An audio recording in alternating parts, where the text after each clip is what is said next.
Xin chào quý vị khán giả đang theo dõi chương trình. Hôm nay, chúng ta sẽ cùng bàn về một sự kiện được coi là chưa từng có trong lịch sử quản lý đất đai của Việt Nam, chiến dịch 90 ngày lịch sử cập nhật toàn bộ hồ sơ đất đai. Nghe thì có vẻ khô khan, nhưng thực tế lại gắn liền với từng mảnh đất, từng mái nhà của chúng ta. Và để câu chuyện thêm gần gũi, dễ hiểu, tôi mời tới đây chuyên gia Phan Anh, người đã nhiều năm nghiên cứu về chính sách đất đai. Chào anh Phan Anh. Xin chào MC Nguyễn Tâm, xin chào quý vị khán giả.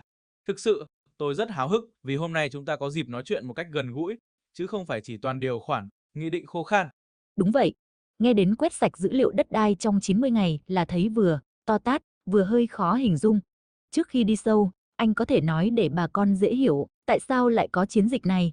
Quý vị và các bạn đừng quên đăng ký kênh web Giáo dục TV và theo dõi đến cuối video để chúng ta hiểu sâu hơn về chính sách này nhé ạ. Được, thử hình dung nhé, một gia đình sống mấy chục năm, mỗi lần mua bán đất, đai, xây nhà, tách thửa đều phát sinh giấy tờ. Lâu dần, tủ hồ sơ thành một đống lộn xộn. Có tờ còn mới, có tờ cũ rách, có cái trùng nhau, có cái ghi sai. Thế thì, một ngày nào đó, cả nhà ngồi lại dọn dẹp, phân loại, cái nào quan trọng thì giữ, cái nào sai thì sửa, cái nào thừa thì bỏ. Đấy, chiến dịch 90 ngày cũng giống như một cuộc tổng vệ sinh, nhưng ở quy mô cả nước. À, vậy tức là thay vì chỉ dọn dẹp tủ hồ sơ gia đình, lần này chúng ta dọn dẹp cả tủ hồ sơ đất nước.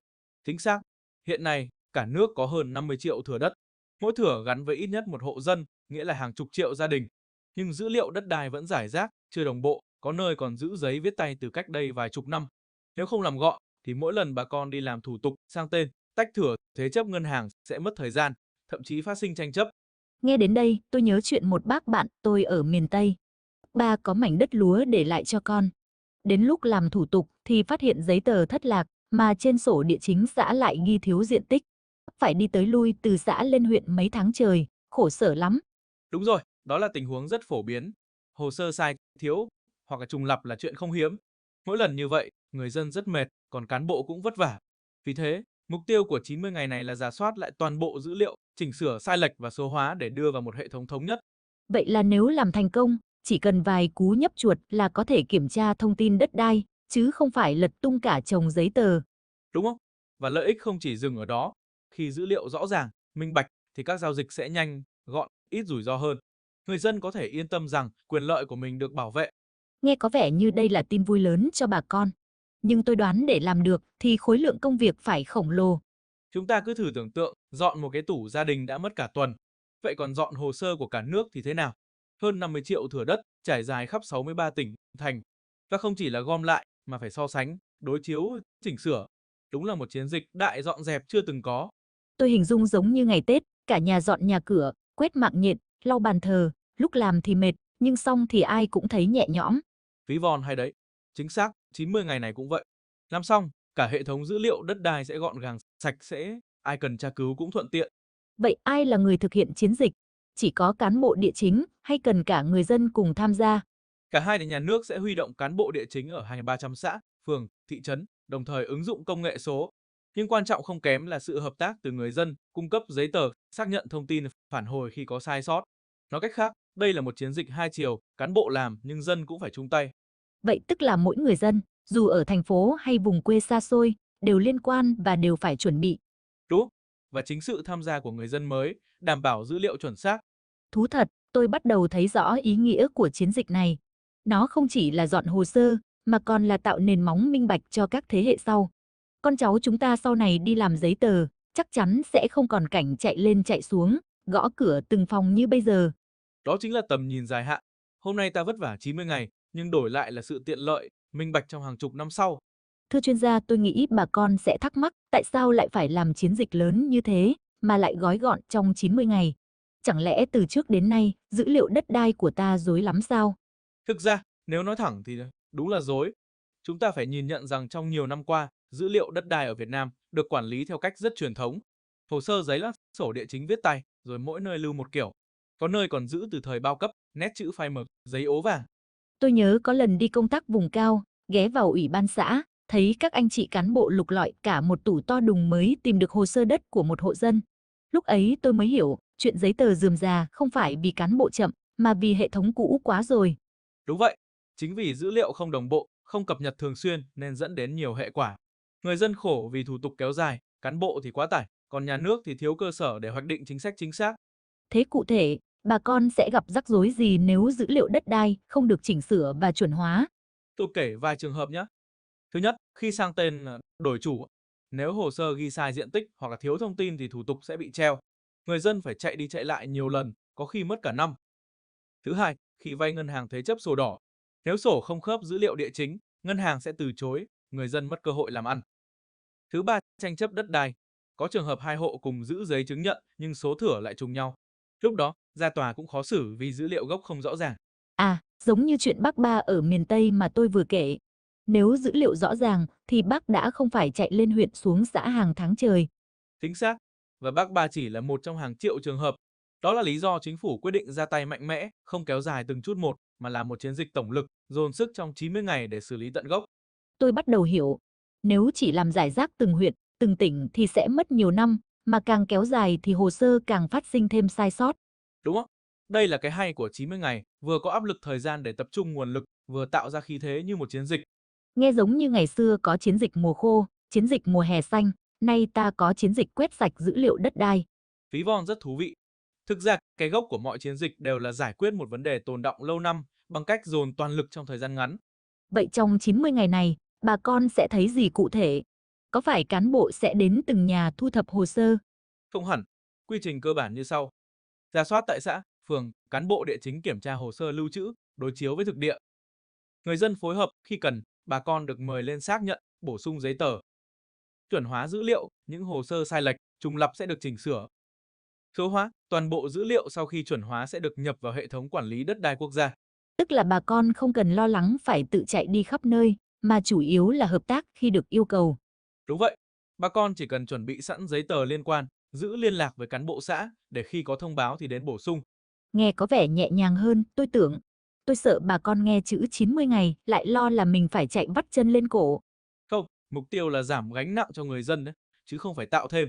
Chính phủ còn nhấn mạnh phải làm sao cho bà con thấy rõ lợi ích khi dữ liệu chuẩn, thì sang tên, vay vốn, chuyển đổi mục đích sử dụng đất đều dễ hơn nhiều. Tôi thử đặt mình vào vai một bà cụ bán hàng ngoài chợ.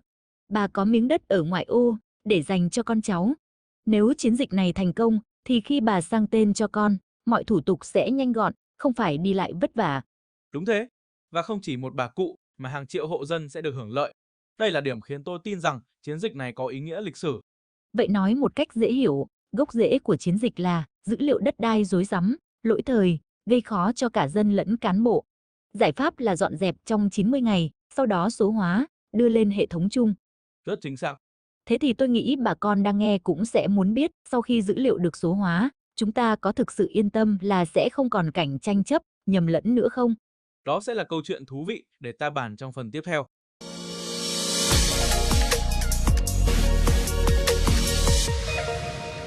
Anh Phan Anh vừa dừng lại ở một câu hỏi mà tôi tin rằng bà con nào cũng muốn biết sau khi hoàn thành chiến dịch 90 ngày, chúng ta sẽ được lợi ích cụ thể gì? Liệu có đảm bảo chấm dứt cảnh tranh chấp, nhầm lẫn hay việc đi làm giấy tờ rườm rà không? Đúng rồi, đây mới là phần bà con quan tâm nhất. Tôi xin nói rõ thế này, sau khi dữ liệu đất đai được rà soát, chuẩn hóa và số hóa, chúng ta sẽ có ít nhất 3 lợi ích lớn. 3 lợi ích, anh kể chi tiết xem nào, để bà con dễ hình dung. Thứ nhất, người dân bớt vất vả khi làm thủ tục. Trước đây, để sang tên, tách thửa, chuyển mục đích sử dụng đất, bà con thường phải đi nhiều lần, từ xã lên huyện, rồi có khi lại quay về xã để bổ sung giấy tờ. Nhưng khi dữ liệu đã chuẩn hóa và đồng bộ trên hệ thống, chỉ cần vài thao tác tra cứu là cán bộ biết ngay thông tin chính xác. Thủ tục sẽ rút ngắn, không còn cảnh chạy lên chạy xuống nữa. Đúng là một bước tiến lớn. Tôi còn nhớ lần tôi đi làm sổ đỏ cho người thân, chỉ bổ sung thiếu một tờ giấy thôi mà cũng phải đi lại đến 3 lần. Nếu dữ liệu đã đầy đủ trên hệ thống, chắc chắn sẽ tiết kiệm rất nhiều thời gian. Chính xác. Lợi ích thứ hai là giảm tranh chấp đất đai. Khi mọi thửa đất đều có dữ liệu rõ ràng, diện tích bao nhiêu, ranh giới ở đâu, chủ sở hữu là ai, thì khó có chuyện hai người cùng cầm hai giấy tờ khác nhau mà tranh giành. Như vậy, bà con sẽ tránh được những vụ kiện tụng kéo dài cả năm trời, tốn kém tiền bạc và tình cảm làng xóm. Đúng á? Nhiều khi tranh chấp không phải do bà con cố ý, mà chỉ vì dữ liệu mâu thuẫn. Khi thông tin minh bạch, bà con sẽ yên tâm giữ đất, làm ăn, không lo một ngày nào đó có người đến nhận là đất của họ. Còn lợi ích thứ ba là gì? Lợi ích thứ ba là tạo nền tảng cho phát triển kinh tế và chính sách lâu dài. Anh thử nghĩ xem, đất đai là tài sản lớn nhất của quốc gia, là cơ sở để làm quy hoạch, phát triển hạ tầng, thu hút đầu tư. Nếu dữ liệu rối, nhà nước khó mà tính toán chính xác. Nhưng khi dữ liệu sạch, chúng ta sẽ biết rõ quỹ đất ở đâu, bao nhiêu diện tích, tình trạng thế nào. Từ đó, quy hoạch đô thị, giao thông, công nghiệp sẽ hợp lý hơn. À, tôi hiểu rồi, như vậy, không chỉ từng hộ dân được lợi, mà cả nền kinh tế cũng có lợi. Ví dụ muốn làm đường cao tốc hay khu công nghiệp, chỉ cần tra hệ thống là biết đất đó của ai, hiện trạng thế nào, từ đó bồi thường, giải phóng mặt bằng nhanh hơn. Chính xác. Thậm chí ngân hàng cũng hưởng lợi khi dữ liệu đất đai minh bạch, họ sẽ yên tâm hơn khi cho vay thế chấp bằng sổ đỏ. Doanh nghiệp thì dễ dàng hơn khi thuê đất, mở nhà máy. Nghe ra thì lợi ích lan tỏa khắp nơi. Nhưng cho tôi hỏi, với bà con bình thường, nhất là ở nông thôn, thì lợi ích thấy rõ nhất là gì? Tôi nghĩ lợi ích rõ nhất là an tâm. Bà con sẽ yên tâm rằng mảnh đất cha ông để lại nay đã được ghi nhận rõ ràng, không còn sợ mất, sợ tranh chấp. Đồng thời, khi cần, bà con có thể dễ dàng chuyển nhượng cho con cháu hoặc vay vốn để làm ăn. Tôi thử lấy ví dụ, một bác nông dân muốn chuyển đất vườn sang đất ở để xây nhà cho con. Trước đây, hồ sơ rắc rối nên bác mất nhiều tháng. Nhưng nay, nếu dữ liệu đã chuẩn, thì thủ tục sẽ nhanh gọn, con bác có thể yên tâm xây nhà ngay. Đúng rồi, đó là ví dụ điển hình. Ngoài ra, tôi nghĩ còn một lợi ích nữa, bà con đỡ bị hành. Bởi khi dữ liệu rõ ràng, minh bạch, thì cán bộ cũng không có cớ để trì hoãn hay vòi vĩnh. Vâng, minh bạch dữ liệu chính là cách tốt nhất để chống tiêu cực trong quản lý đất đai. Khi mọi thông tin đều công khai, thì cả người dân và cán bộ đều dễ làm việc, giảm cơ hội cho nhũng nhiễu. Thế thì có thể nói, chiến dịch này không chỉ đem lại lợi ích kinh tế, mà còn nâng cao niềm tin của bà con vào chính quyền. Chính xác, và đó mới là tác động dài hạn. Khi người dân tin tưởng rằng quyền lợi của họ được bảo vệ, họ sẽ yên tâm đầu tư, làm ăn, gắn bó lâu dài với mảnh đất quê hương. Nghe anh nói, tôi bỗng nhớ câu, có an cư mới lạc nghiệp. Mảnh đất được xác nhận rõ ràng, người dân mới an cư. Và từ đó, mới lạc nghiệp, mới dám nghĩ xa hơn chuyện làm ăn, kinh doanh. Đúng vậy, cho nên tôi tin rằng sau 90 ngày, kết quả không chỉ là những con số thống kê khô khan, mà là sự thay đổi trong đời sống của từng hộ gia đình. Vâng, nói đến đây, tôi lại muốn hỏi thêm, để có được lợi ích ấy, thì trong 90 ngày, bà con cần chuẩn bị và phối hợp thế nào? Đó sẽ là phần rất quan trọng. Và tôi nghĩ là ta sẽ dành hẳn một đoạn để nói rõ cho bà con hiểu chuẩn bị gì, làm thế nào để vừa nhanh, vừa đúng, vừa có lợi nhất cho mình. Thế còn chuyện 90 ngày thì sao, thưa chuyên gia? Tại sao lại chọn mốc 90 ngày? Nghe có vẻ gấp rút quá nhỉ? Đúng là nghe gấp thật đấy, nhưng thực ra con số 90 ngày này đã được cân nhắc kỹ lưỡng. Nó vừa đủ để cơ quan nhà nước triển khai đồng bộ trên toàn quốc, vừa tạo áp lực để không kéo dài quá lâu, tránh dữ liệu càng cũ càng khó quản lý. À, kiểu như dọn dẹp kho giấy tờ, mình để lâu quá thì bừa bộn, mất thời gian nhỉ? Chính xác. Và đặc biệt, 90 ngày này cũng tạo điều kiện để các cán bộ địa chính, cán bộ công an khu vực phối hợp hiệu quả. Từ thành phố lớn đến xã, phường nhỏ, họ có một mốc thời gian cụ thể để hoàn thành việc kiểm tra, đối chiếu và số hóa dữ liệu. Thế còn việc triển khai cụ thể ở các địa phương, ví dụ như một xã nhỏ ở vùng nông thôn hay một phường ở thành phố lớn, họ sẽ làm như thế nào để dữ liệu được sạch, chính xác? Ở cơ sở, họ sẽ tổ chức theo từng nhóm công việc. Ví dụ, cán bộ địa chính sẽ kiểm tra hồ sơ sổ đỏ, sổ hồng của người dân. Những hồ sơ còn thiếu thông tin sẽ được yêu cầu bổ sung.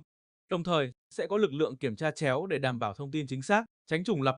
Ồ, nghe ra bà con sẽ phải hợp tác rồi. Nhưng mà nhiều người lớn tuổi hoặc bà con ở nông thôn chưa quen với công nghệ, liệu có khó khăn gì không? Dĩ nhiên sẽ có một số khó khăn, nhưng chính quyền địa phương đã tính đến. Ví dụ, khi tích hợp dữ liệu lên ứng dụng VNHID, bà con không dùng điện thoại thông minh thì có thể nhờ con cháu hoặc người thân hướng dẫn.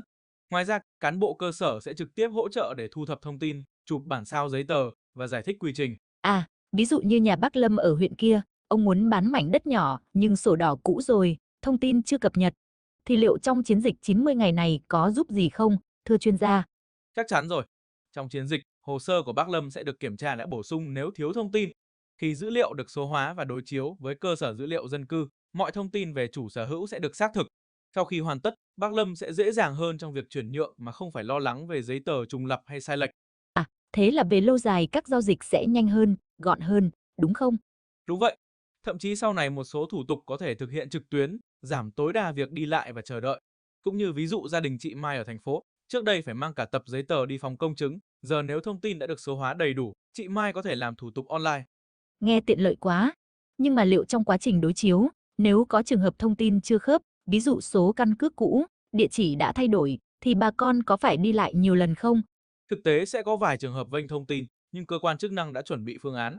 Họ sẽ liên hệ trực tiếp với người dân để xác minh và quan trọng là yêu cầu cung cấp thông tin minh bạch, rõ ràng. Không phải là làm khó dân đâu, mà để đảm bảo quyền lợi của chính bà con. À, ví dụ như bà con có thể bị nhầm lẫn tên hay số sổ, thì cán bộ sẽ giúp điều chỉnh đúng, phải không? Chính xác. Và khi dữ liệu được cập nhật chuẩn xác, mọi thủ tục trong tương lai sẽ thuận tiện hơn rất nhiều. Đây là lý do tại sao bà con cần hợp tác, cung cấp thông tin đầy đủ, chính xác. Thế còn vấn đề bảo mật thông tin cá nhân, dữ liệu đất đai, nhà cửa, ai cũng quan tâm, đúng không? Hoàn toàn đúng. Việc thu thập dữ liệu sẽ tuân thủ nghiêm ngặt luật bảo vệ bí mật nhà nước và thông tin cá nhân. Dữ liệu sẽ được phân quyền truy cập rõ ràng, chỉ phục vụ quản lý nhà nước và cung cấp dịch vụ công cho người dân. Không có chuyện dữ liệu bị công khai tràn lan đâu. Vậy thì bà con có thể yên tâm. Và một điều tôi cũng muốn hỏi là, khi dữ liệu đất đai đã được đồng bộ, số hóa và liên thông với cơ sở dữ liệu dân cư, liệu nó có ý nghĩa gì hơn là chỉ giúp thủ tục nhanh hơn không? Có chứ. Đây là nền tảng cho toàn bộ quản lý nhà nước về đất đai. Khi dữ liệu sạch, thống nhất, các cơ quan như Quốc hội, Chính phủ, Tòa án, Viện Kiểm sát đều có thể dựa vào đó để hoạch định chính sách, quy hoạch đất đai và quản lý dân cư hiệu quả hơn. Thậm chí còn góp phần hạn chế tiêu cực, tham nhũng trong quản lý đất đai. Thật ra nghe như vậy, việc làm sạch dữ liệu không chỉ là kỹ thuật, mà còn là chiến lược phát triển lâu dài của đất nước. Đúng vậy. Và đây cũng là bước quan trọng hướng tới chính phủ số. Mọi thông tin được quản lý dựa trên dữ liệu số chính xác, công khai và minh bạch. Khi đó nguồn lực đất đai quốc gia được sử dụng tối ưu, đồng thời mang lại lợi ích lâu dài cho người dân.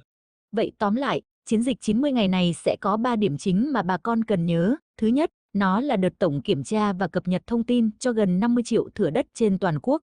Thứ hai, làm cho thông tin chính xác, đồng bộ. Thứ ba, bà con, đặc biệt là các cô chú bác lớn tuổi, cần sẵn sàng hợp tác khi cán bộ liên hệ. Đúng vậy. Và tiện ích VNHID ID sẽ cho phép bà con chủ động kiểm tra thông tin của mình. Nếu thấy sai sót, có thể phản ánh để chỉnh sửa kịp thời.